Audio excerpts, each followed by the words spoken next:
Namaskar to everyone. So, welcome to Bhima Institute of Education and Learning. Today, we are going to discuss the concept of Dharma. So, I have a presentation for that. I don't want to share it immediately. I'll just go to the particular slide where I want to show you. But first, let me give a kind of an introduction. So there are two things. Firstly, this is an academic presentation. Basically, this is based on my analysis of various literature relating to dharma, both original literature as well as secondary literature. And it is not it's not a presentation of a religious preacher. That I'm not trying to tell you what exactly dharma is, but I'm trying to do a survey of the topic of dharma as it has been discussed by the various thinkers in the past. So this is not just about thinkers. It's also something to do with the type of societies that have existed in the past. Okay, so basically I have divided it into four parts. So the whole concept of dharma has been divided into four parts in this presentation. First part is the Vedic society. So the Vedic concept of dharma. So how was dharma practiced in the Vedic society? Second part is Manusmriti. So this is the Dharma Shastra period when dharma is been elaborated upon and defined clearly by some thinkers. And so that is the, so I picked among the various Dharma Shastras, I picked Manusmriti as a kind of a representative literature in that. Then number three, I go to the Bhakti movement, where again there is a kind of a transformation of the concept of dharma. And then the fourth one would be the Adhunik period, the modern thinkers, how they have tried to redefine dharma. So the literature that I have used in discussing these topics, I'll share at the end of the presentation. I'll first try to explain the four periods, you can say, and then I'm going to mention some of the books and some blogs and some channels, YouTube channels, which will help you to it will be kind of a bibliography for the presentation. So while discussing, I won't mention like the source of the, because it's not from one particular source. It's not a kind of a, I'm not presenting something which comes from say one person or one school of thought. I'm trying to make a general survey of various ideas. So let's begin with the Vedic period. So I have a diagram for that. Let me share it with you.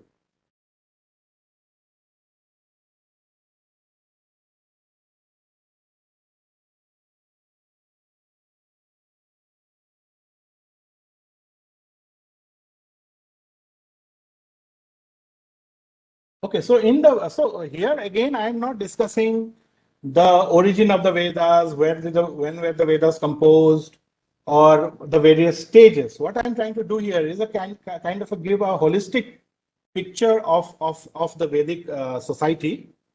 So basically, when after the four Vedas have been composed, so gradually this society comes into being. So the main concept here is the concept of Rita.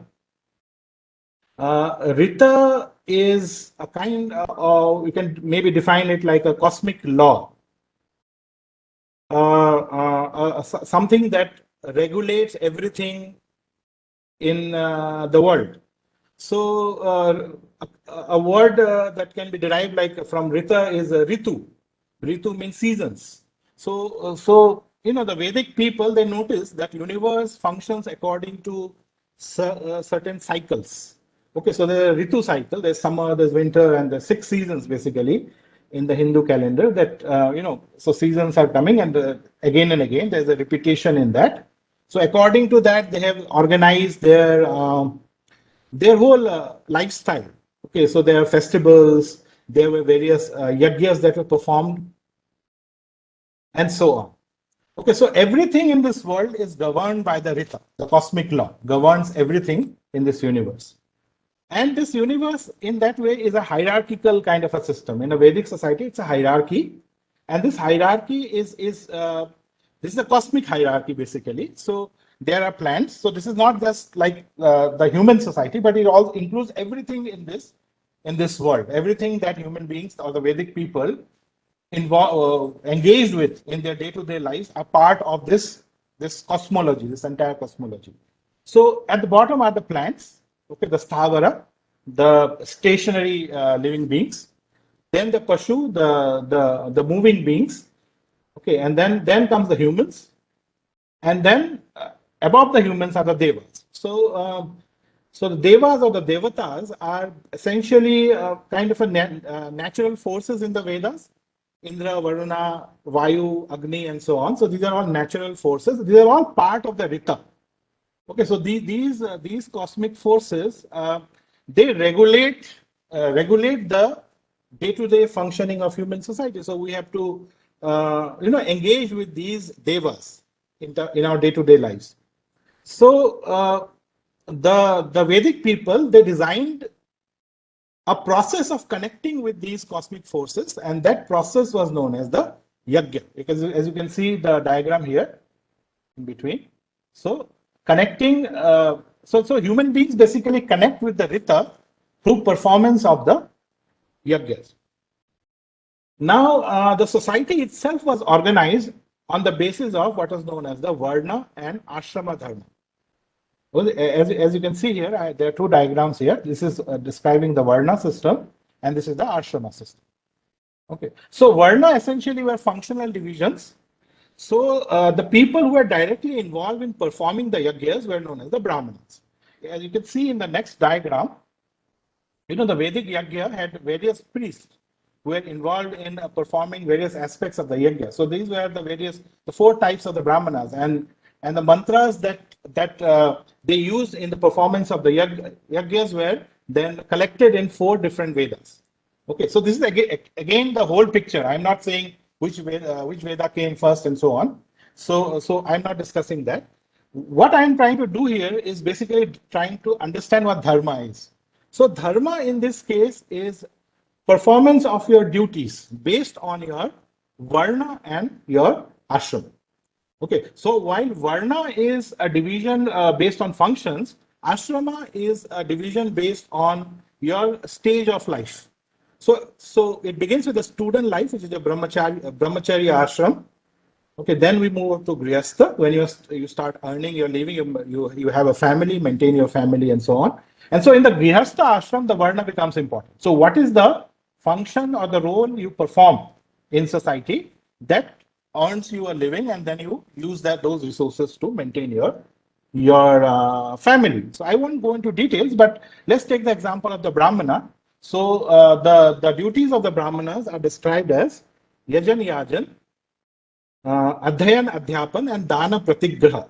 And so this is related to the Vedic yajna. So basically you perform the yajnas for yourself or for others. For a yajman, you perform the yajna, or for on your own behalf you perform the yajna. So that is yajan and yajan. Then adhyayan and adhyapan. Adhyayan means to memorize the Vedic mantras, to learn the Vedic mantras, and adhyapan, to teach the Vedic mantras to others. Then dana pratigraha, and how you maintain yourself, it is through through the dana you receive from others, and you also in return you give donations to others. Okay, so these were defined as the six functions of the brahmana. So that is the duty, that is the dharma of a Vedic brahmana. Similarly, the Kshatriyas, their role have been defined in the various texts. Vaishya's role, Shudra's roles, all those roles have been defined. So dharma essentially in this ancient Vedic society means performance of your roles according to your varna and ashrama. So I won't go into details of this. Let me then say that the Vedic system was not a kind of a pan-India system. It's not that the Vedas were practiced everywhere in the Indian subcontinent, everywhere which is today part of the Hindu civilization. Vedas were Vedic texts came into being, or the Vedic texts were practiced. So this essentially began in the Sapta Sindhu area, around like the Punjab, Haryana area, today's Punjab, Haryana area. So this is where the Vedic civilization, which was also the Paurava area. Okay, the Purus were essentially the Puru Bharatas were a group of people, Sanskrit-speaking people, and essentially they were the people who composed the Vedas. In other parts of the country, there were other traditions. Okay, people. So there are different traditions in different parts of the country, and most of the traditions in other parts of the country were about worshipping various either forces of nature, or they were worshipping various gods and goddesses, which were later composed into tantra. So I have a table for this. Let me show you that table, which will give you a better idea. So this is. So you can say the Hindu tradition, Dharma in Hindu tradition can be divided into two parts. One is the Vedic tradition, other is the Tantric tradition. So you can see here, I have mentioned some of the differences between the two. Now, these differences are not really significant now because there has been an assimilation between the two traditions. So basically, the Vedic tradition and the various Tantric traditions have combined, and the Tantric traditions, the Tantric texts were written later on. So they were composed later on in Sanskrit, and so they don't really, in most cases, don't contradict the Vedas. They try to reaffirm the Vedas, and so you won't really find many contradictions in them today. But before these texts were written down, the tantric texts, there were some differences in the Vedic rituals and the tantra. So they're completely separate rituals. So the tantric rituals essentially have to do with murti puja. Okay, so basically about worshiping in the temple and how the temple deity is constructed and how the deity is worshipped. There's nothing like that in the Vedas. The Vedas don't mention any form of worship of murti. Okay, so in Vedas, the mode of worship is performance of the yajnas. Now the same Vedic gods have been mapped into the tantric tradition, Vishnu or Rudra. So basically, there's no real contradiction between the two in that sense because of the nature of the Vedic system. The nature of Vedic system was different from what we today call the Abrahamic system. Abrahamic system was exclusive. So when it came into contact with, say, some other tradition, its tendency was to suppress the other tradition and implant its own ideas, its own texts on that. Vedic tradition or even the Tantric traditions are different. They were more open in nature, which Rajiv Malhotra. So again, I don't want to go into too much details of this. In my lectures, in my class, I like take at least 3, 4 lectures to discuss this entire thing. So I won't go into that right now. If there are some questions, I'm ready to discuss. So basically, you can understand there are two tendencies. One is the tantric tradition, which is basically centered around the murti, and there's a Vedic tradition, which is centered around the yajna. Okay, so there are two traditions which really combine together. Now, the problem in this system often is that there is a tendency of too much diversity. Like it becomes sometimes there is no organized structure in this. Okay, and so the Dharma Shastra, the next period, the Dharma Shastra period, comes into being in a kind. It's a kind of an attempt to reassert the Vedic structure. Okay, so that is how I look at the Dharma Shastras. It's a kind of a orthodox reassertion of the Vedic texts. That is, Vedas are superior to. Basically, the argument is Vedas are superior to the other texts. Any text has to be subordinate to the Vedas. So this we can know from this shloka from the Manusmriti, which tells us the sources of Dharma. Okay, so what are the sources of Dharma according to Manusmriti?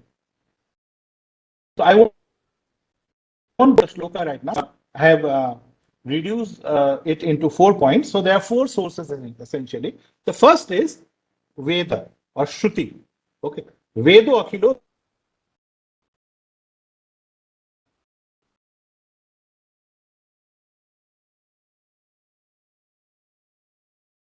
of the Dharma. So whatever they say, whatever they proclaim, okay, is the main source of the Veda. Nothing can contradict the four Vedas. Okay, that is the Shruti, and it cannot be changed. Now there are two schools here, Mimamsa and Nyaya. Perhaps I'll go into this in the next lecture, which will be different schools of thought in Dharma. So I'll do that in the next lecture. So I won't go into that. The second source is Smriti. Smriti are the Dharma Shastras themselves. Okay, so Manu says there are two types of Dharma Shastras. The Dharma Shastras that accept the authority of the Vedas, and there are Dharma Shastras which reject the authority of the Vedas. Okay, like there are some agamas which don't accept the authority of the Vedas, like the Jaina agama. Okay, or the Buddhist texts. So they don't accept the authority of the Vedas. So according to Manusmriti, they are not. So since they are not following the first point, so they're invalid as far as the second point is concerned. But those Smritis which accept the authority of the Vedas, which actually explain the various Vedic injunctions and try to define Dharma according to the Vedic injunctions, they are an acceptable source of Dharma. Okay, so you can see the nature of Dharma is here very textual. Okay, you have to follow the Shastras. You have to follow the injunctions given in the Shastra. So that is very important. So if you follow the injunctions of the Shastra, then you are living according to Dharma. And if you violate the injunction of the Shastra, then you are performing adharma in that sense. But there are two other sources also very interesting. The third one is Sadachara. So besides the text, there are many other things which are part of our day-to-day lives. But they are not, maybe they may not be defined in the Shastra. So in the case of those things, we have to follow the customs of the righteous. So the right customs that have been followed by great people in the past. Okay, those customs are also a valid source of dharma. Okay, so for example, in some village there may be some customs of, like in a Vedic marriage there are certain rituals which the Vedas prescribe. The Vedic samskaras are there related to the marriage. But beyond that, there are many other customs which may be different according to the locality. So something which may be done in Punjab may not be done in Assam. Okay, so there is a difference. So those are also part of dharma because they are part of local traditions, local customs, which are good in nature, which are accepted as sadachara. But those traditions which again violate the shastra, they are not sadachara. They may be customs, but because those customs violate the shastras, those customs would be considered adharmic. Then there's a fourth point, that is Atma Tushti. Atma Tushti means self-satisfaction. So after Sadachara, the fourth point is individual satisfaction for what you feel like. So suppose there's no custom also in that case. So in our day-to-day performance of our activities, it is not possible for us to find everything written in the Shastra or everything which is part of a custom. So in that case, it is our own individual thinking, our own ability, intellectual ability, that will determine what is dharma. So individual thing comes the last in this scheme of things. Okay, so all four are important. All four are part of are sources of dharma according to Manu. But he asserts the supremacy of the Vedas. Vedo Akhilo Dharma Moolam. So that is the mool. Nothing can violate the Vedas. And so based on this, he divides dharma into four categories. There are four types of dharma. First is Sadharan Dharma. Sadharan Dharma means like the shloka we use for the Dharma Institute, Dhiti, Shama, etc. These are the general good principles that everyone has to follow. Non-violence, control of the senses, and so on. Okay, so all these things are Sadharan Dharma. They are applicable for everyone in our day-to-day functioning. Everyone should try to follow the Sadharan Dharma. Then there is the Swadharma or a Varnashrama Dharma, as I described in the Vedic Society. So Manusmriti reasserts that the importance of the Varnashrama Dharma. Then it says there is something known as the Apata Dharma.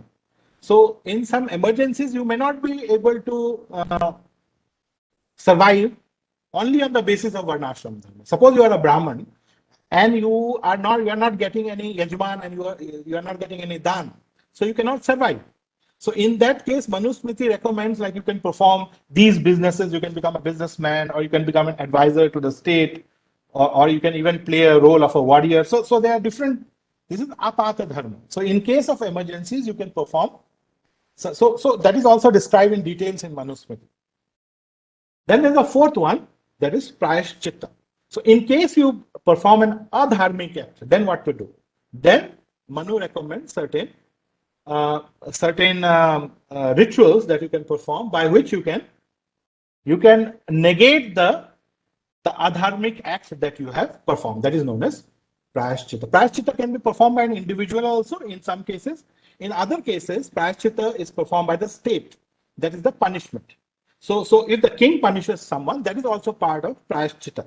That punishment also actually removes the karma. The negative karma you have performed can also be removed if the state punishes you. So these are the various types of dharma according to Manu. Now, what is the goal of dharma? So in this shloka, Manu discusses the goal of dharma. So ultimately, the dharma provides you an ethical framework according to which you perform your duties, your responsibilities. And in the end, by performing these responsibilities, what happens is that you are able to control your senses, you are able to detach yourself from the attraction of the senses and understand the self, the Atma. Okay, so you see here, the shloka, it says that the ultimate goal is to understand the self and become equal to others, seeing the Atma in everyone. Okay, so because you are so attached to Dharma ultimately, Ashayji in his article says there is a contradiction between Dharma and Moksha. So we see I'll come to that while I discuss the Advaita Vedanta part, which comes next. But here in Manusmriti, you can see ultimately when you perform a dharmic act, it attaches you to Dharma. You become attached to Dharma. So when you become attached to performing your duties, you ultimately, you are no longer controlled by your senses. You are controlled by the rules and regulations of the Dharma. And that gradually detaches you from your sensual identities. And you basically, because Dharma itself is a kind of a cosmic thing here, so it makes you antarmukhi. It takes you within. It makes you see the Atma in yourself and the Atma in everyone, and you become equal to everyone, and you attain what is known as Brahma Veti Parampadam. So Parampadam, the ultimate state. Okay, Vedas also keep repeating this term, Parampadam, the ultimate state. Brahman, you achieve the highest state. Now, so Manusmriti is a kind of a reassertion of the Vedic, principles. And he has also criticized many tantric sects in his text. Okay, for example, he criticizes the Bhagavatas and the Pashupatas. So these are basically essentially what today are known as the Vaishnavas and the Shaivas. Okay, because they are focused on their own individual gods. So they are more focused on the tantric tradition rather than on the Vedic tradition. They are more focused on worshipping their own deity rather than following the injunctions of the Vedas. So here it's a kind of a reassertion of the Vedic principles over the tantric principles. Then the next stage is the Bhakti movement. So this one we can divide into two parts. The first part is the movement of Adi Shankara. So Adi Shankara, he established the Advaita Vedanta. Now, Advaita Vedanta is a Samanvaya philosophy. It's a philosophy which tries to criticize many schools of thought prevailing in India at that time, but it also tries to, include the traditions of the various schools of thought within one philosophical superstructure. So Advaita Vedanta is such a superstructure. Now, how does he achieve this? He achieves this by dividing reality into three parts. So reality, there are three levels of reality. The highest reality is Paramarthika, that is the absolute reality, that is Brahma, which is beyond name and form. So the ultimate reality is one, Eka. So we are all one, we are all Brahma. So there is no we actually, there is only I. So we are all part of this one identity, that is the Paramarthika identity. This is the moksha. So this can be achieved only upon achieving moksha or mukti. Okay, when you destroy Maya, it is Maya which actually creates this multiplicity of identities. Actually, the reality is only one. It is Maya, which again, what is Maya if you ask? How? Because if Brahma is one, where does Maya come from?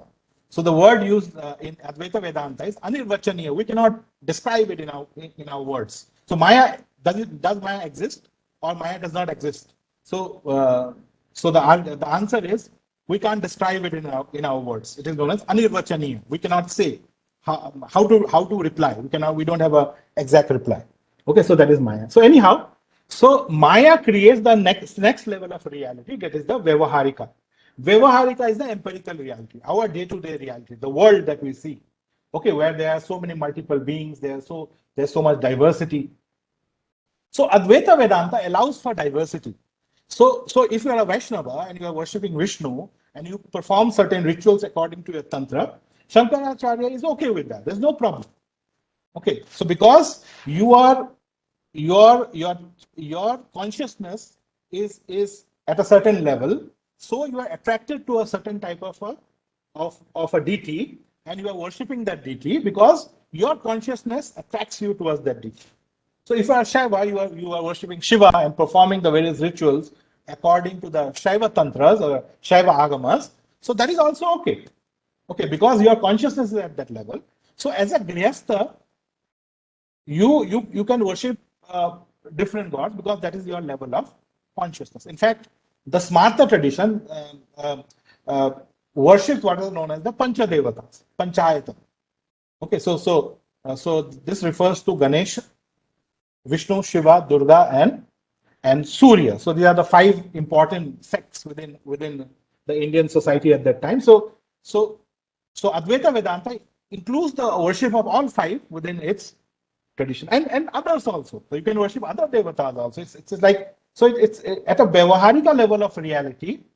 You can worship anything, but that is not the ultimate reality. The ultimate reality is the highest level, that is the sannyasa dharma. So once you take sannyas, only then you can like start practicing that part. So basically you are there are certain rules and regulations that the sannyasi has to perform. So you can see a division of dharma here. There's a sannyasa dharma, which is towards the paramarthika, which is focused towards achieving the moksha, ultimate reality. And there's the grihastha dharma, which you perform your family traditions, you worship whichever gods you are used to, while you perform your duties as a grihastha. So that is dharma for a grihastha. Then there is, of course, another level, the third level, pratibhashika level, but that I will not discuss because it's not related to our discussion today. Okay, so this moksha can be achieved by the jnana marg. So in the second part of the Bhakti tradition, we have the emergence of Dvaita Vedanta. Now, by Dvaita Vedanta, that is the philosophy of Madhvacharya, but there are different schools. This is not just the Madhva school, but there's the Vishishta school of Ramanuja, and there are other schools also. But for kind of a sample, I'm taking this as a sample, as something opposite to the Advaita school. So Dvaita Vedanta, Dvaita means two. So there are two realities. So in Advaita, there's only one reality. But in Dvaita Vedanta, ultimate reality is always two. It's never one. Okay, so what are these two? These two are Swatantra and Aswatantra.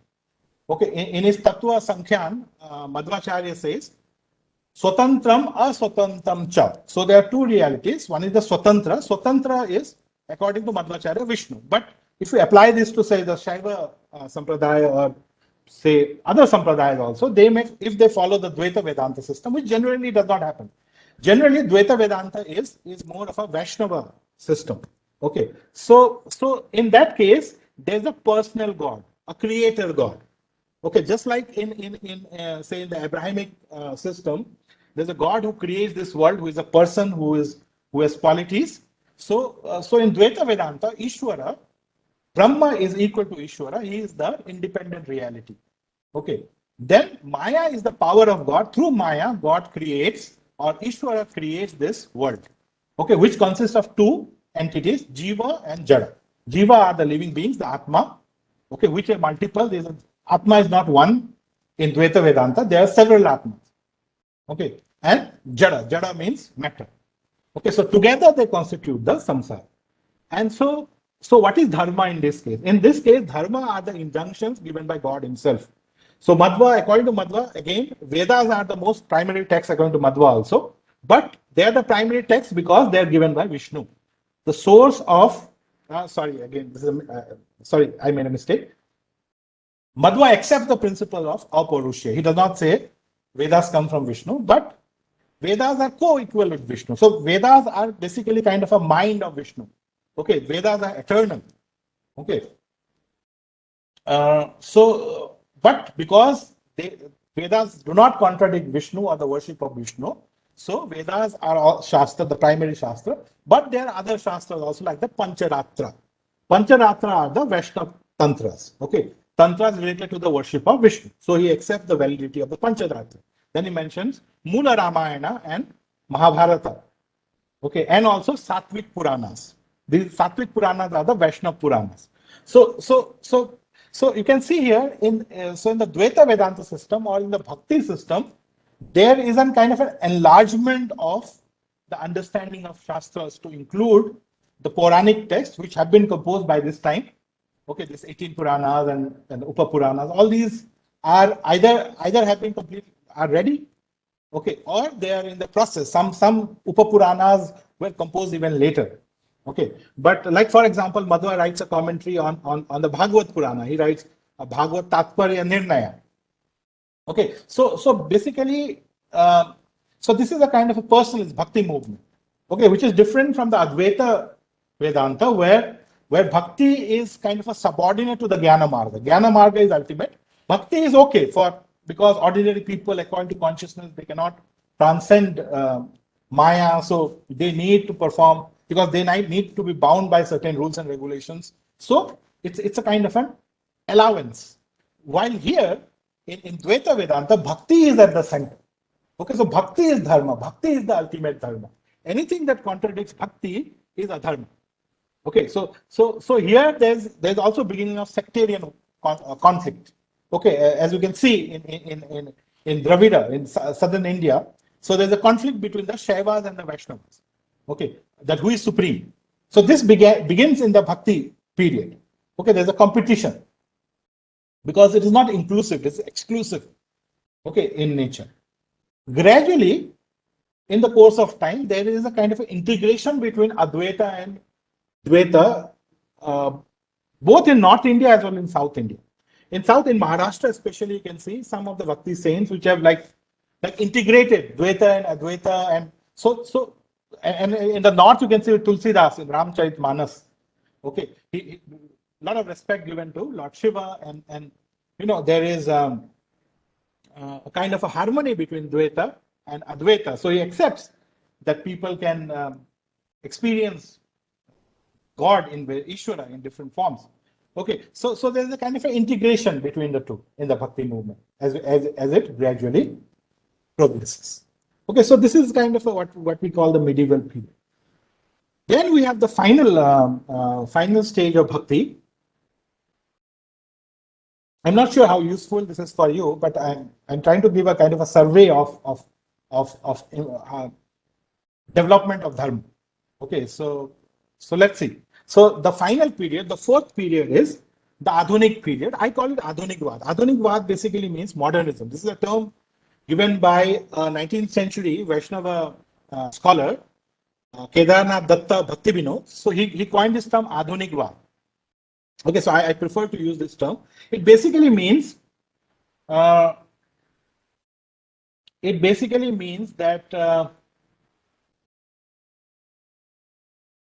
the ultimate dharma is something which does not change. Okay, what we call as Sanatana Dharma. But according to the circumstances, the outward practices of dharma can change. So this is the concept of Adhunikvad. Now, when you look at when does modernity or modernism begin in India? What are the principles of modernism? Now, I have come across some literature which says that some of the principles of modernism actually began to emerge in India during the pre-modern period itself, during the Bhakti period itself. Okay, in the Nirguna Bhakti tradition. Okay, so what are these? Some of these principles, like some of the, I have taken some sample. These names are not exhaustive. These are some important people that I have taken, like Kabir, Ravidas, and Nanak. Okay, so these are three important Nirguna Bhakti saints. They lived in different places in different periods of time, but there was a lot of influence on Nanak of both Kabir and Ravidas. So in Guru Granth Sahib, you find teachings of both Kabir as well as Ravidas. Now we can see certain tendencies in this Nirguna Bhakti saint.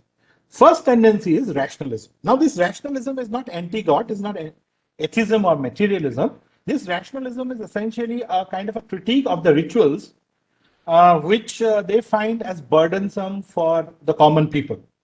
So the the uh, what is it called? Varna. Savarnas. Okay, the Savarnas who are allowed to perform, because by this time the caste system is very rigid.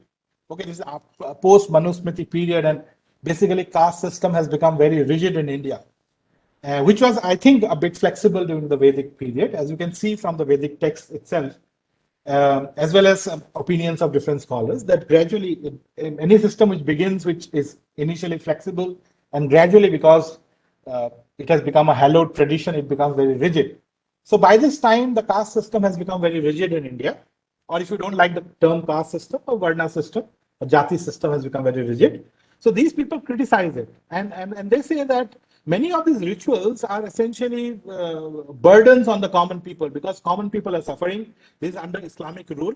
So there's a lot of exploitation of the people. The economy is not doing very well. The common people has to suffer a lot, and so they cannot perform these expensive rituals. They cannot perform yagyas, and even they're not even allowed. The who are not savarnas, they are not even allowed to perform yagyas. And so, what is the salvation for them? What will save them? Okay, from this suffering of this world. So, uh, so they begin a kind of a philosophical. They start kind of a philosophical approach towards bhakti. Okay, they criticize Murti Puja, and their focus is more on meditation, internal happiness. Okay, Sahaja Yoga, Surat Sahaj Yoga, and these kind of practices. Okay, so meditative, japa, concentration of the mind. So it will give you some kind of a empirical happiness. So you cannot, like the priests say, that you will get happiness in other life and so on. So basically they're discarding this. They are saying, in this world, we need some form of happiness. So we get happiness by performing some form of meditation. Then they advocated an egalitarian society. So they were against the Jati Pratha, they were against the even the Varna hierarchy and so on. So they wanted to do away with all those things. They wanted an egalitarian society, which, like for example, Ravidas uses the term Begumpura. Begumpura literally means a city without sorrows. Okay, so this is his imagination of a city where there are no expensive rituals to perform. Everyone is equal. Everyone has enough to eat. There's economic welfare, and everyone is happy, and there's dignity of labor. You are doing your work. So another point which is important, which is a modern kind of a principle in the Nirguna Bhakti sect, is the relevance of labor, the importance of hard work, what we today call Protestant ethic. Okay, so Grihastha Dharma is very important in Nirguna Bhakti. They reject the sannyasa tradition. They say you get married, you have children, you earn your living, don't live by begging. Okay, so these are some of the principles that the Nirguna Bhakti saints advocate. So essentially, there seems to be a kind of a emergence of a new emergence of reassertion, say, of Hinduism among the common masses through the Nirguna Bhakti tradition. Then, under the colonial rule, we have the Hindu Sudhar Andolan. Now, I think I'm running out of time, so I'll very quickly go through. So there are three important thinkers in this. There are a number of other thinkers also, but I picked three because they three are unique, in their philosophies. First is, of course, Ram Mohan Roy, who is can be said the first reformer, a person who studied English and understood the West, and he understood the superiority of the West. So West has conquered us, they have colonized us, because they have developed science, they have developed the art of governance, and so on. So it is important for us to learn from them and reform Hindu society. We give up those practices which contradict modernity. So modern good practices that the West has introduced or the British have introduced to India, the Hindus should adopt. So it's a kind of a process by which you try to change the various practices of Hinduism at those times. So he opposes sati pratha, he opposes the caste system and child marriage, which you may argue didn't exist before and came later. I'm not going to all that, but in his time he was advocating abolishing these practices within the Hindu society. The second important stream is the Arya Samaj tradition from Dayananda Saraswati. Now, his text, Satyarthi Prakash, is very interesting. We should all go through the text. So he does kind of a survey of different traditions internationally. So he does a Purva Paksha of Islam and Christianity also. He also goes into the various sects within Hinduism, various sampradayas within Hinduism. Okay, Vaishnava, Shaivas, and within that also the various subgroups. And he criticizes each and every one of them and tries to revive the kind of a Vedic, the importance of the Vedas as the text. So he criticizes the Tantras, he criticizes the Puranas as all nonsense. And we must go back to the Vedas, which are rational, which are according to the modern logic. In fact, and I would say the philosophy of Dayananda Saraswati is a reassertion of the Nyaya tradition, the Nyaya tradition that existed in the ancient times. So he uses logic. Okay, so he says whatever is in the Vedas is Dharma. So he performs the Vedic Dharma, but he interprets the Vedas using logic. So whatever is illogical, whatever is not according to logical principles, you should discard as nonsense. Okay, if there's contradiction. For example, in Arya Samaj, they went through the Manusmriti and they found that a lot of shlokas in Manusmriti are contradictory. So they removed those shlokas which according to them, went against the principles of the Vedas, and they created a text known as Vishuddha Manusmriti. Okay, so those principles which are according to logic. Okay, so Arya Samaj is a very interesting interpretation of Dharma. So here Dharma is about following the Vedas, certain Vedic rituals, but also using logic to understand the text. There's a third tradition, which is again unique. This is Vivekananda. Now, Vivekananda, he does a very interesting interpretation. He in the tradition of Shankara tries to, harmonize the various streams. Instead of criticizing like the various sects and so on, he tries to create a kind of a new idea, a kind of a based on anubhav, based on experience and karma yoga. Okay, so you understand spirituality not through the literal interpretation of the text, but through your own anubhav, by performing yoga, by performing especially karma yoga, by performing your duties to the society.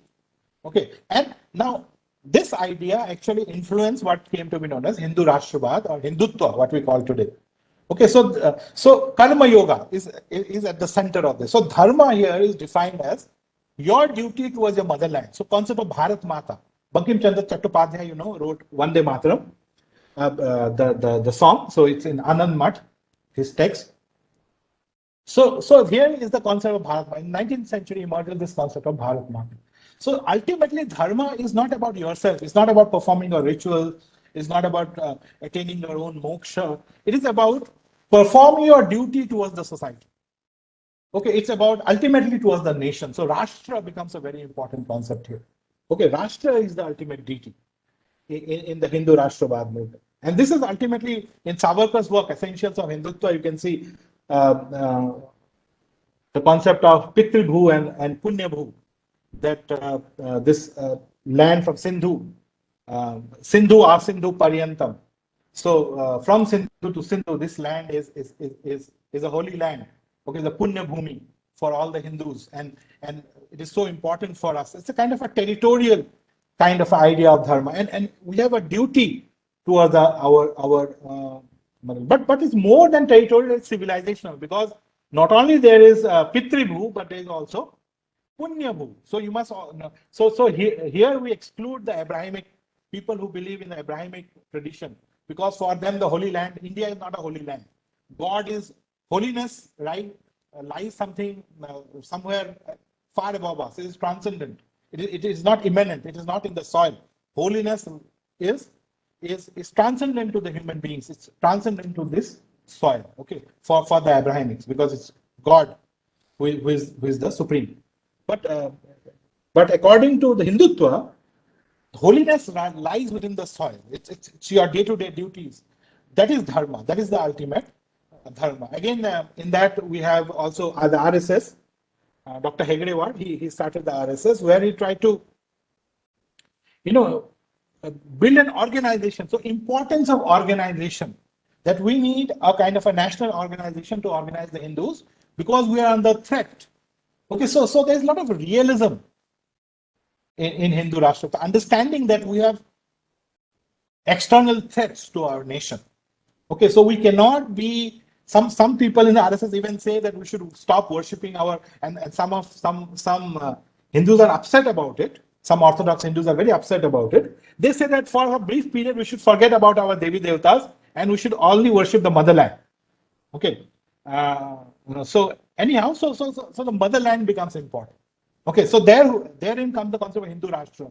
Then comes the concept of Akhanda Bharat, because since India is our mother, Sindhu Paryanta, so we cannot divide it. So naturally, the Hindu nationalists were opposed to partition of India, because we are dividing a sacred entity. India, Bharat was a sacred entity. So you're dividing it. So although if you see realistically, partition maybe have been helpful to the Hindus, because we got rid of certain number of minorities, which allowed us to have domination of this remaining piece of land.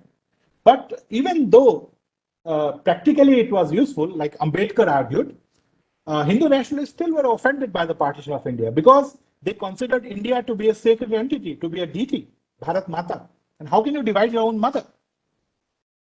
So it's a kind of a mysticism. So based on the idea of a nation. Okay, so here, as you can see, I have presented to you. It took me 50 minutes.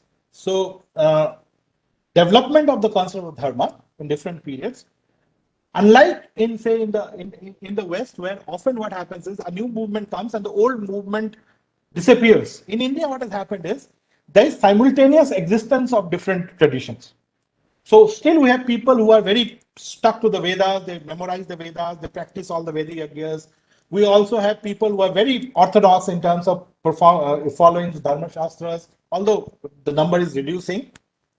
We also have people in the Bhakti movement who are very active in the Bhakti movement, and Bhakti movement is also very popular. Simultaneously, we also have people who believe in these reform movements, people who believe in Hindu Rashtravad. So the Hindu civilization is a kind of a unique in that way, that simultaneously traditions exist here which belong to different time periods. Some people are still performing those rituals or memorizing those texts which are 5,000 years old or 4,000 years old. Okay, still memorizing them.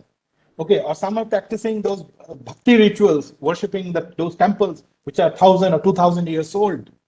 Okay, and there are people who are very modern. So therefore the idea of dharma becomes very complex, and therefore there is a lot of diversity or multiple interpretations of dharma, and therefore sometimes when something is interpreted in diverse ways, it tends to lose meaning completely. Okay, if you say something is everything, it becomes nothing. Okay, so there is that tendency, and I'm okay with that. I don't see any problem with that. I think this is how India is. This is how Hindu civilization is, and I think we should try to understand it, and maybe we can find something which we may make some contributions which may be useful to the civilization. Okay, so that was the purpose of this presentation. Thank you very much. Now I would like to open the floor for discussion.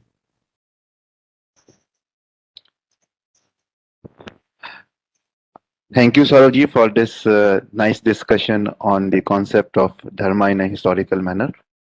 Uh, I have some points that we should actually start working on the discussions, the inner debates also, so that we are able to develop the ideas. For example, I'll just illustrate my point with an example.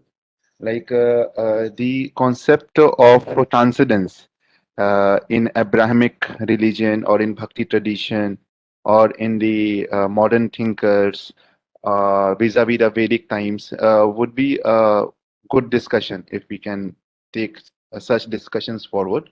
So I would just like to know your views on this to develop this idea of So, dharma as so, per the so, so modern in the social next, sciences. in my next presentation, I would present to you different schools of dharmic thought. That will be my next lecture, where I'm going to basically discuss the Nyaya school, Mimamsa, the various Buddhist schools, then Anekantavad of the Jains and the Charvaka and other Lokayat schools, as well as the various interpretations of the Vedanta. Basically, I'm trying to like create shorter forms of lectures. Very difficult to like put everything within one lecture, but I'm trying to like reduce the number of topics in order. So because like this one, I have tried to like go quickly through the various phases and try to create a quick lecture, so which can be completed in 1 hour. Okay, so I'll try to do that. It will take a month, I think. So we can wait for that. Right now, I would like your feedback, because I think what I'll do is I'll present this to other audiences also, and like try to develop it further. I'll make some changes as if I get some like criticisms from you or some new insights from you.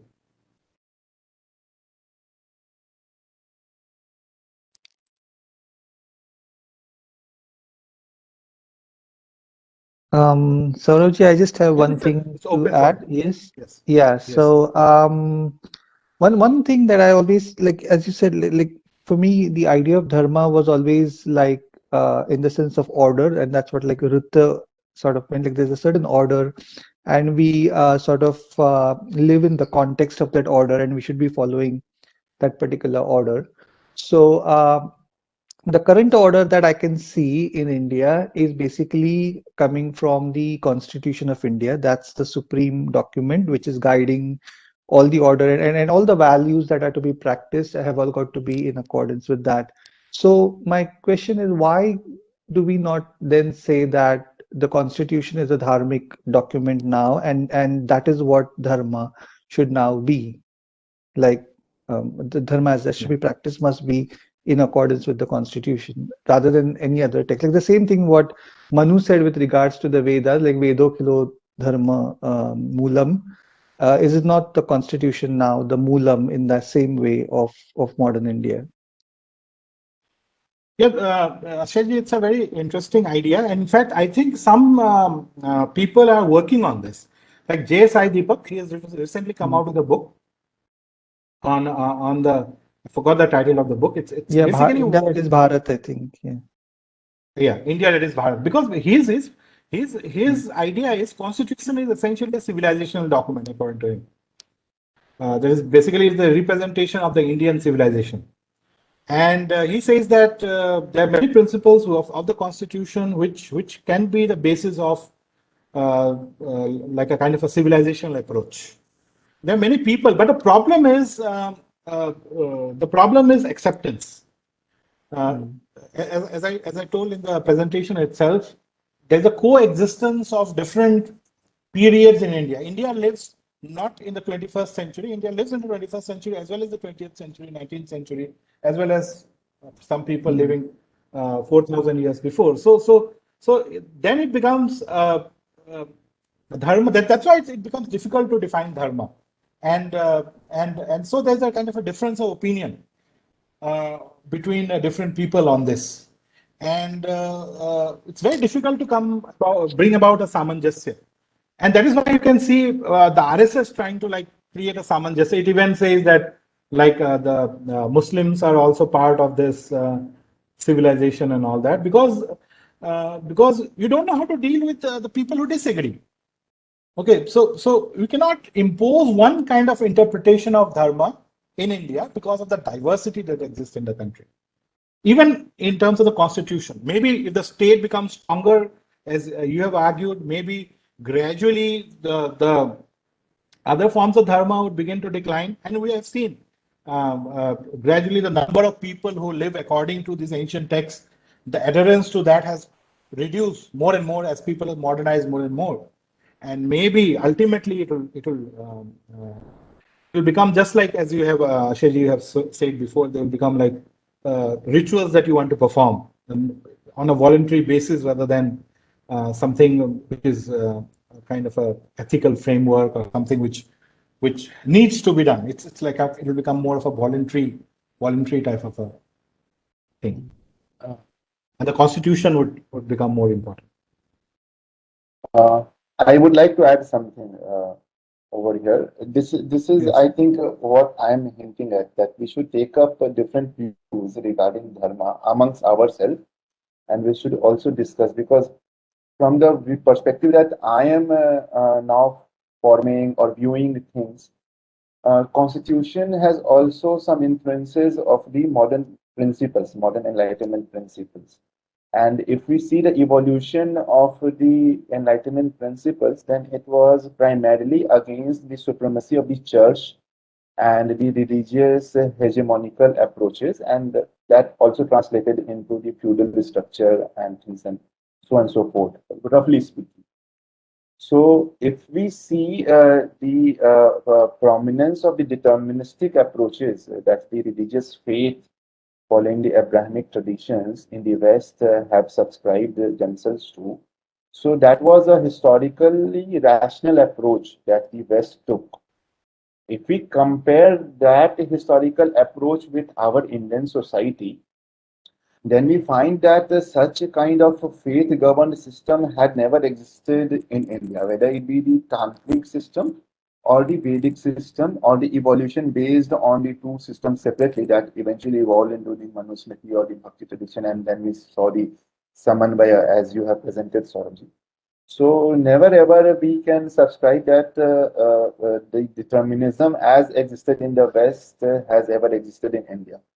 So I see there is some kind of hope that we will be able to bring about some coherence between our dharmic, which is also a secular approach, but having some connotations or reverence to the higher entities, like the devas of the Vedas that you have presented, that they are the part of the rit or the ritu, the natural forces, and then it translates into some kind of a pantheistic measures, or seeing the environment, or basically some surrenderance or some kind of gratitude to our environmental structures that support us, nurture us, some kind of a prakriti view, which is also identified in the modern literatures, Western literatures. So I see that unlike our evolution, if we are attempting at that to evolve with some kind of intellectual traditions and as per the goals of the trust and the institute that we have laid down, I think our evolutionary process would be uh, different historical because of our historical premise that we are facing. Right. Right. Yeah. So in Indian literature, whether the Vedas or the Tantras, Sorry, maybe Ashayji can also add after you speak. yes, of course. So they by nature are quite different from, say, the Quran or the Bible, because Vedas themselves are pluralistic in nature. Okay, because there are multiple deities and who are being worshipped, and so they have been open, and therefore it was possible for the Vedas to spread through this process of integrating with the local traditions. The Vedas, the Vedic tradition never tried to suppress other traditions, but tried to inculcate the rituals of the other traditions within the. So that's why it was able. So Hinduism basically spread in this process, through this process of integrating rather than imposing. Okay, that's why some of these modern thinkers, like say Vivekananda, does not feel that there's a kind of a contradiction between uh, the uh, the the Vedic tradition or the Hindu tradition and or in his case, like the Vedantic tradition, there's no contradiction between Advaita Vedanta and modernity. So that can be integrated, just like other different local traditions are integrated. So the modern traditions also can be integrated. That is the nature of the Indian philosophy, nature of the Indian texts themselves, which allows for that.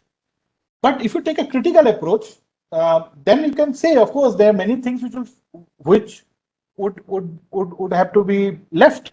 Okay, many things won't survive because in the integration process, it's not that the same things will be followed. It will change. Okay, so change would be there. If you take a critical approach, you'll say Yes. modernity will destroy a lot of local traditions also. But the Vivekananda approach is more of a kind of optimistic approach that it's okay if certain things, if reading Bhagavad Gita is not dharma, then playing football is dharma. So he says, instead of reading Bhagavad Gita, go and play football because it will make you strong. Then you can serve your nation. Or instead of watering the tulsi plant, water the eggplant. He says, because if you eat eggplant, you will become strong. Okay. So basically, he's saying there are many rituals that you have to give up, and you have to adapt dharma according to the modern requirements. Yeah, Ashaj.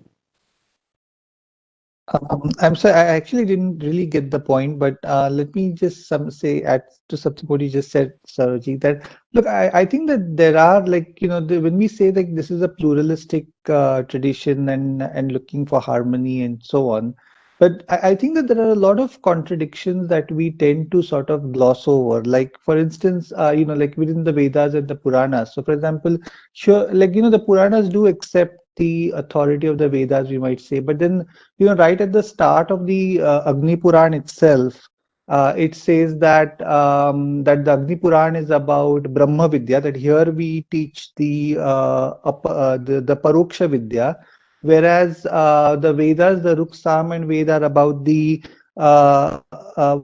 the Aparoksha Vidya. That is about worldly knowledge. And so, although you might say that that the Puranas are not contradicting the Vedas, it's like they tend to see the Vedas as something inferior to them. That this is about worldly stuff. And the same thing you have even in the Bhagavad Gita, which says that this is just meant for like don't fall into the trap of all these things like In fact, I think it and calls croaking of the toads, like chanting Vedic yeah, mantras. or even the fact that it compares it to a puddle, like basically to an enlightened sage, the Vedas are like a puddle of water kind of thing. Yes, And yes. even you have the final line in the Bhagavad Gita which says Sarva Dharman Parityajya and all that, which is kind of shame because I think the main problem there lies in the fact, and which is why I think Dharma and Moksha are contradictory, is because moksha depends on the dissolution of the sense of agency, and dharma depends on the reaffirmation of the sense of agency. That is, you have to understand yourself as an agent before you perform your dharma, because your dharma depends upon how you understand yourself as an agent.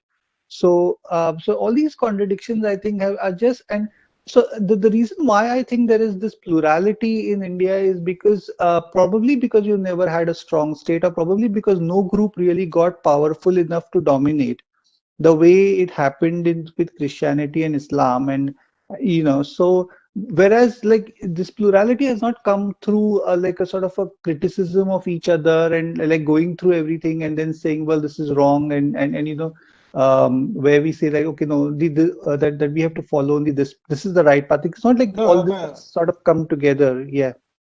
Ashaj, the Mm, plurality is actually, this is not about Indian, but it's basically the mm, nature of say, if you use the term religion, nature of the religion. So similar, like the Romans and the Greeks, they also were mm. plural in the sense that whichever people they conquered, they adopted it. So locally they Yeah. worship the same gods. They identified their gods with the gods of the conquered people. So Mhm. this is not just uniquely Indian. Even in China Yeah. also, similarly, there were different gods, and Confucianism adopted it. It's okay. You Mhm. perform your rituals. There's no problem. So the monotheism, or the Abrahamic monotheism, is a kind of a specific breed. It's unique in that sense. And in general, human society has been pluralistic in terms of worshipping different gods and all that. Yeah, yeah. I mean, but that's so the pluralism doesn't. I mean, it comes from, I think, the kind of, like the like we see this with the starting with the Greek philosophical tradition, where Socrates is, going around saying that people should not be holding contradictory opinions, and that there is one truth towards which everyone, like, either you are wrong or either I am wrong, and one of us, we have to sort this out amongst ourselves and find out what is truth, and then both of us should follow that. So that is, I mean, that is the new, and we see, like, in the case of those philosophers, they rejected their mythologies, and then the Christians came and they rejected philosophy, and then, and that's just how it's been going on in the West. Like, every time they come, decide what is right, and then they cancel whatever they have considered wrong. So I mean, that is one kind of culture, and we have had another kind of culture where we don't look at things very deeply, I think. And like, even today, for example, you can see the RSS, for instance, they worship Savarkar, they worship Ambedkar, they worship Gandhi, they worship everyone. And because there is no attempt to make a deeper analysis of anybody's thought, like, it's impossible that all these three people can be equally correct. But there is no attempt made to sort of think deeper into these matters, I think, which is why this plurality and all this is there. No, that job No, is left for us. That's no, there are two points that you have raised. First is about like the Socratic method, Yeah. but that is the reason he did not become popular, or Plato, or even Aristotle. Aristotle was more popular than Socrates and Plato, but even Aristotle, like up to a point. So it is only after, like, the church became dominant and the scholastic tradition began in the Middle Ages, they began to, like, use Greek philosophy to create a kind of a one theological doctrine and all this. That is the contribution, I think, of Christianity. And in India also there have been. We'll discuss, I think, in next time. I think it will go. I think it will be too long. The second point that you Yeah. raised was about RSS. No, I think RSS is not trying to do a kind of a philosophical, trying to create a kind of a philosophical similarity between the three. It's the RSS philosophy is simply that in India, if we want to create a society, a harmonious society, we need to include all sections of the society. Some people revere Ambedkar, some revere Savarkar, some Gandhi. So we cannot exclude anyone.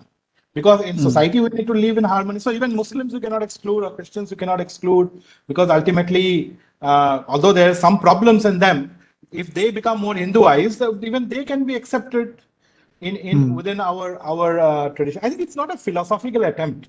Rather, I think you're correct. They're not looking very deeply into it, and I think they don't mean to look deeply into it, because if you become very critical about it, very academic about it, then it is not possible to achieve those organizational goals of unity that they have. And so I think it's quite a good I have attempt. also a point to contribute, Saurav, that Ashaji, you are talking about the methodological approaches. See, what should be our methodological approach towards the understanding of Dharma vis-a-vis modernity and the modern times in lieu of the state-dominated approaches that we are facing right now in modern times. So I think in there also we can accept some ruler measures among ourselves also. Like if you have this idea that constitution need to be treated as dharma, then maybe you can present your courses or ideas based on that idea. If Sauravji has No, different, if anyone for that no, matter, if we no, have no. What Ashayji is actually saying is, when you say Constitution and Dharma Shastra, that means Dharma is equal to law. law, yes, yes, yes. Basically, it means Dharma is law. The law of the land is Dharma. So there's no other As Dharma. he has But been defining that it's a set of rules and regulations. He has been defining like so that. Okay. I'd like to actually, I don't want this to go very long. I'll stop the recording and then we'll discuss. But before that, I'd like the contribution of Amit ji and Saurav also.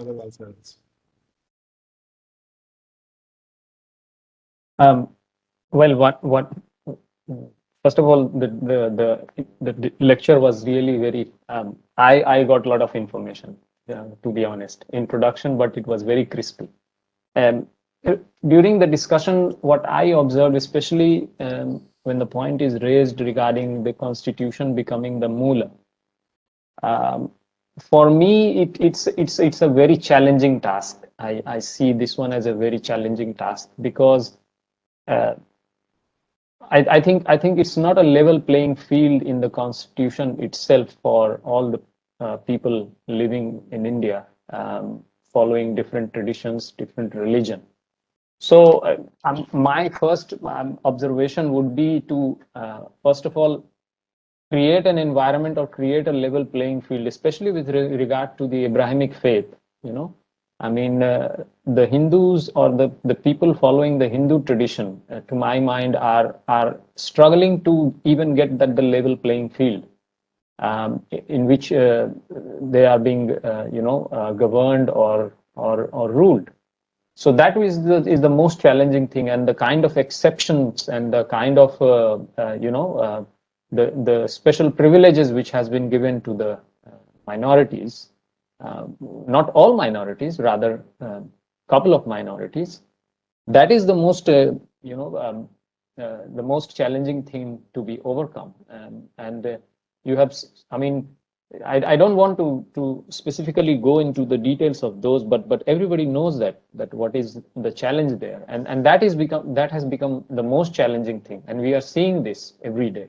You know, the kind of resentment, the kind of opposition, or the kind of obstruction we are facing in just harmonizing this one. That is the most important thing which I think is need to be worked upon, and that is only possible. I mean, the reason whatever I have gained so far from this discussion, and also from whatever I have gathered information and from my understanding, is that I mean, without understanding the other, we have simply said that no, there is no difference. I mean, so that is the most important thing, and even the people who are following that tradition or that faith, even they themselves are unaware of so many things, how they are being ruled, by certain group of people. So that is the most important thing. So the best thing, which I mean, that is what this forum is for. That we should start working, and that also includes understanding the other. So that is the most important thing which I see from this discussion. Thank you, Amitji. You are basically gave your point of view. There's no question in that. So I'll. Is there a question? Like, I had a question, but yeah.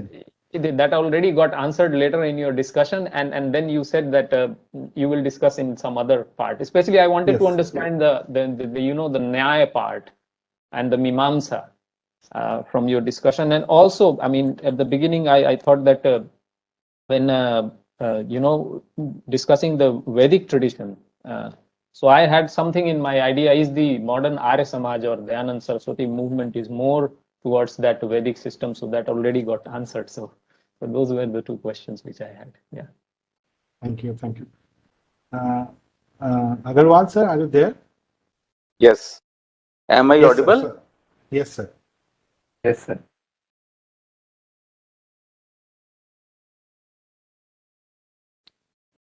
Actually, I am still trying to the material, lot of material that Swarovji has presented. So I'll say a few things. First, about the matter about transcendence of Abrahamic religions. I think Swarovji said that the Abrahamic religions don't believe in a kind of punya bhumi. They believe in ideology. Wherever it is dominant, that becomes their punya bhumi. I thought that they were promised, the Abrahamic religions were promised a promised land also. Moses was promised a promised land where he had to go. So that became the Punya Bhumi, Jews. Similarly, the Islamic thought centers on Makkah. And there is enough material in their holy book which gives lot of importance to that one city, Makkah. Makkah is the prime center of the entire Islamic ideology, as said repeatedly by the holy book, their holy book. Therefore, they also had the concept of Punya Bhumi. That is one thing I had in mind to say. The other thing in my mind is to talk about constitution. Ashaji said that in modern times, our constitution is our dharma. And can we call it the dharmic document? To some extent, I wish to agree. I mean, that is my way of thinking also, that our constitution is not just a legal document, it is a kind of civilizational document also. If we see the directive principles, there is an emphasis on cow, there is emphasis on Sanskrit, and other directive principles also tell us about how India should be. And then this division of minority majority, that also, although I don't want Indians to be divided like that, but still I think our constitution makers may have thought in their mind that India is a Hindu majority country, and Hindus should know that there would be a minority who will be given some special privileges to protect their sensitivities, but the majority is also there, and the majority people should be conscious of that. When the talk of partition was being done, then the demand from Muslim League was that in a Hindu country we cannot live as Muslims. They will be dominating over us. Therefore, the prevailing thought was that all Hindus are united. Just like Muslim community is united, Hindus are also united. And therefore, the united Hindus will dominate over Muslims, and hence they can't live there with Hindus. Hence, they need a separate country. If immediately after partition, we had got a leadership which actually tried to unite Hindu society, then we definitely would have found that the majority people, that is the Hindus, were really conscious of their Hinduness. And then they would have asserted their civilizational values. But unfortunately, that did not happen. We were ruled by, you can say, so-called progressives or leftists or socialists in different garbs, and therefore they did not allow the Hindu civilization, Hindu society to get emotionally united under one civilizational banner. And therefore, gradually, this majority-minority division became detrimental to Hindus. Also, another thing, if we see all the values that our constitution prescribes, like the fundamental rights, freedom of life, equality, etc., they're closer to the Hindu way of thinking. We cannot find all those desired values in Muslim or Christian way of thinking. They believe in exclusiveness, but we believe in inclusiveness. So all these high values of the constitution, to my mind, they are automatically closer to Hindu way of thinking. The only bad thing that happened was that our Hindu society was not allowed to think as Hindus. They were, say, encouraged to forget their Hinduness. And that is why the constitution took this kind of ugly turn, its implementation. And therefore, if we all follow the constitution in its real true sense, the secularism is actually implemented, equality is actually implemented, freedom of thought is actually implemented, then we will find that India will really live under a dharmic structure, a kind of dharmic environment. That's all. Thank you, sir. Very nicely put. The second part is very, very interesting. I think it is a kind of a subject of another discussion. But the first point that you raised, I'd like to address about the holy places. Now, in case of Abrahamic religion, actually the soil itself, the land itself is not holy or sacred. It is God who makes it sacred. It's a kind of an imposition from the top. While in the Hindutva idea of the sacredness of the country, it is more organic in nature. Here the reference is not to any transcendental deity that someone has made it sacred. It's just because we live here, we are connected with the soil. It's very important for us, and therefore it is sacred. In case of like the Jews, the Holy Land, the Promised Land, Israel. So that is holy for them because it's God who has given it to them. So here God is more important than the land.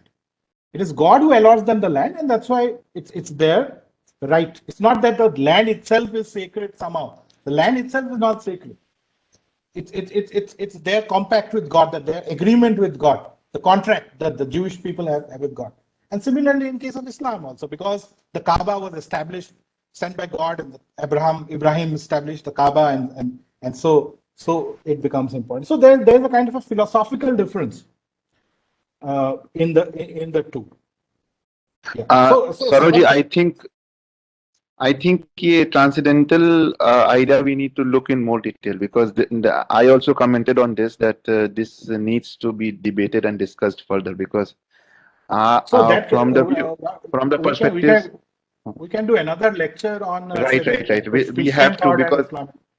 or a discussion, open discussion, because I also have a few points to contribute regarding No, I importance of. like already teach the subject. So Christian thought and Islamic thought, I already have presentations on that. So similarly, I can prepare a small Right. 1 hour. So we can have a discussion, because this idea of transcendence in different traditions within India and outside India needs to be looked in detail, because this will solve many of the confusions and complications that we are having. Right. So because I want to keep it like within time limit, so I'll stop the recording here. Thank you, everyone.